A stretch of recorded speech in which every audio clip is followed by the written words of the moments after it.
નમસ્કાર મિત્રો, હું છું મુકેશ ધાપા એડવોકેટ. માણસનો સૌથી કોઈ જો મોટો દુશ્મન હોય ને તો એ પોતાનું અજ્ઞાન છે. તો મિત્રો, આજના વિડીયોમાં આપણે વાત કરીશું જમીનની જે ખેડૂત પોથી હોય, એટલે કે આ જે જમીનની ચોપડી છે, ખેડૂતો આને ચોપડી કહેતા હોય, એટલે કે આ જે ખેડૂત પોથીનું હવે કેટલું મહત્વ છે. મિત્રો, અમારી પાસે ઘણા બધા એવા ખેડૂતો આવે કે જે જમીનની વહેંચણી કરવા, એટલે કે ખાતા અલગ કરવા આવે, વારસાઈ કરવા આવે, નામ કમી કરવા આવે, એમનું કોઈ પણ રેવન્યુ ન, એટલે કે જમીનને લગતું કામ અમારી પાસે લઈને આવતા હોય ને, ત્યારે મોટા ભાગના ખેડૂતો આવી ચોપડી લઈને આવે. આવું ચોપડી લઈને આવે ને એટલે અમારે એને કહેવું પડે કે તમે નવી 7/12 કઢાવતા હો, કારણ કે એમનું અત્યારનું અપડેટ જે વર્ઝન છે, એટલે કે હાલની અંદર આ જમીનની અંદર કેવા પ્રકારનું ટાઇટલ છે એ અમે 7/12 ઉપરથી નક્કી કરી શકીએ, જૂની ચોપડી ઉપરથી નહીં. એટલે જ્યારે અમે કોઈના ખાતા અલગ કરતા હોય, એટલે કે ભાઈઓ ભાગની જ્યારે વહેંચણી કરીએ, એટલે 1/7/12 માંથી જ્યારે 3, 4 કે 5 જેટલા ભાઈઓ હોય એટલી વહેંચણી કરી અને ખાતા અમે અલગ કરીએ, તો અમને સૌથી મોટો પહેલો પ્રશ્ન એ જ પૂછવામાં આવે કે અમારી ચોપડીઓ ક્યારે આવશે. હવે અમે એમને સમજાવીએ છીએ કે હવે આ ચોપડી છે એ જરૂરી નથી, કારણ કે આ ડિજિટલ ગુજરાતની અંદર આપણું જે રેવન્યુનું રેકર્ડ, એટલે કે જે 7/12 અને જમીનનું જે પણ રેકર્ડ છે એ તમામ આપણે ગુજરાત સરકારે ઓનલાઈન કરી દીધેલું છે. અને એ ઓનલાઈન પણ આજકાલથી નહીં, 20 વર્ષ પહેલા, એટલે કે 2005 થી આ જમીનનું રેકર્ડ જે છે, 7/12નું, નોંધોનું, હકપત્રકોનું, એ બધું જ ઓનલાઈન છે. એટલે કોઈ પણ વ્યક્તિ પોતાની જમીનની જે રેકર્ડની જે વિગતો છે એ ગુજરાત સરકારની anyroad.government.in પર આની માહિતી ગમે ત્યારે પણ મેળવી શકે છે. એટલે ઘણા બધા ખેડૂતો હજી પણ આ જે ચોપડી છે ને એ પોતાના ઘરમાં સંતાડીને, એટલે કે સાચવીને એવી જગ્યાએ મૂકી રાખતા હોય કે ખૂબ મહત્વનો કિંમતી દસ્તાવેજ છે એવી રીતે. પરંતુ આનું મૂલ્ય હવે જરા પણ નથી. અમે ઘણા બધા ખેડૂતોને સમજાવીએ કે ખાતા અલગ થયા છે તો હવે તમારા તમામ દરેક ભાઈઓની અલગ અલગ 7/12 તમારે આવશે. જ્યારે એનું નોંધ પ્રમાણિત થઈ છે એટલે 2-3 મહિનામાં તમારી 7/12 બધા ભાઈનું અલગ થઈ જશે. પરંતુ તેમ છતાંય અમારી પાસે આવી ચોપડીની આગ્રહ રાખે છે કે નહીં, અમને અમારી ચોપડી આપો, એટલે કે ખેડૂત પોથી અમને બનાવી આપો.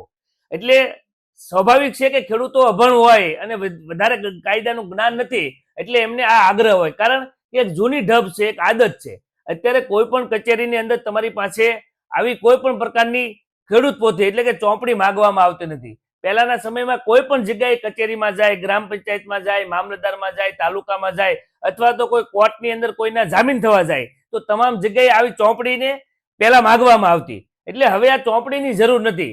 આ અમુક જગ્યાએ હજી જો કોઈ કદાચ માંગતા હોય તો એ રૂઢિગત આદતને કારણે માંગતા હોઈ શકે, કારણ કે એમને ટેવ પડી ગઈ હોય ચોપડી માંગવાની. પરંતુ ચોપડી હવે કોઈ પણ રીતે મહત્વની નથી. એટલે કે ગુજરાત સરકારે અત્યારે તમામ પ્રકારે રેવન્યુ રેકર્ડ છે એ ડિજિટલ કરી દીધો છે. તમારી જમીનની કોઈ પણ વિગત તમારે જોવી હોય તો તમે ઓનલાઈન એની રોડની સાઈડ ઉપર જઈને જોઈ શકો છો. તમારા ખાતા નંબર કે તમારા સર્વર નંબર નાખો એટલે એમની તમામ હિસ્ટ્રી તમારે આવી જાય. તમારી ઉત્તરોત્તર જે નોંધો છે, એટલે કે હકપત્રકના જે 6 નંબર છે એ પણ તમે ત્યાંથી જોઈ શકો છો. તમારે કોઈ પણ પ્રકારની નકલ કાઢવી હોય તો એ એનીરોડમાંથી મળી શકતી નથી, પરંતુ એ આયોરા જે વેબસાઇટ છે તેની ઉપરથી, એને તેની અંદર તમારે એક નકલના 5 રૂપિયા ઓનલાઈન ટ્રાન્સફર કરવા પડતા હોય છે. એટલે કોઈ પણ વિગત તમારે ચેક કરવા માટે, એટલે કે જોવી હોય તો એ સરકારે ઓનલાઈન સાઇટ ઉપર મૂકેલી છે.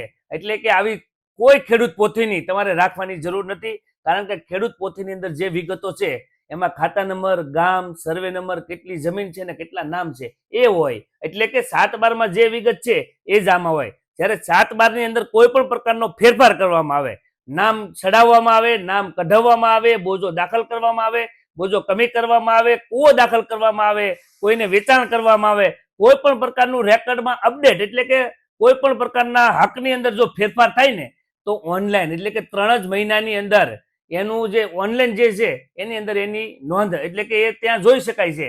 એટલે કે જૂની હોય તો અત્યારે જૂને 10 વર્ષ પહેલાની કોઈ ચોપડી લઈને આવે તો એમના દાદાના નામે હોય, અને અત્યારે 7/12 એમના પિતાની વારસાઈ થઈ ગઈ હોય ને એમના ભાગ પડી ગયા હોય અલગ હોય, એટલે માત્ર સર્વે નંબરમાં પૈકી ભાગ પડી ગયા હોય. તો અમે સમજાવીએ છીએ કે હવે આ ખેડૂત પોથીની તમારે લીગલી કોઈ જરૂર નથી, પરંતુ એમના મનની અંદર, એના મગજની અંદર એક આવી આ જે ચોપડી છે એ જ આપણી જમીનનો આધાર છે એવું એ માની લેતા હોય છે. પરંતુ આવું કોઈ માનવાને કારણ નથી. એટલે ઓનલાઈન સિસ્ટમ છે, જમાનો ખૂબ આગળ આવી ગયો છે. એટલે જૂની જે વસ્તુ છે એની કોઈ વેલ્યુ નથી. તમારી 2014ની અંદર ભારત સરકારે 500 ની 1000ની નોટો બંધ કરી દીધી છે. હવે તમારી પાસે ગમે એટલી હોય એની કોઈ વેલ્યુ નથી. એટલે આવી ચોપડી તમે ગમે તે રીતે સાચવીને રાખશો ને એની કોઈ વેલ્યુ નથી. મારું એ કહેવાનું છે. એટલે રેકર્ડ જે છે એ તમામ જમીન એટલે કે મહેસૂલ રેકર્ડ છે એ ઓનલાઈન છે. તમારે જૂની 7/12 એટલે કે તમારી જમીન જે છે એ જમીન 1970 કોના નામે ચાલતી હતી એ ચેક કરવું હોય ને તો પણ ઓનલાઈન જોવા મળે છે. એટલે જમીનનો તમામ રેકર્ડ છે એ ઓનલાઈન છે.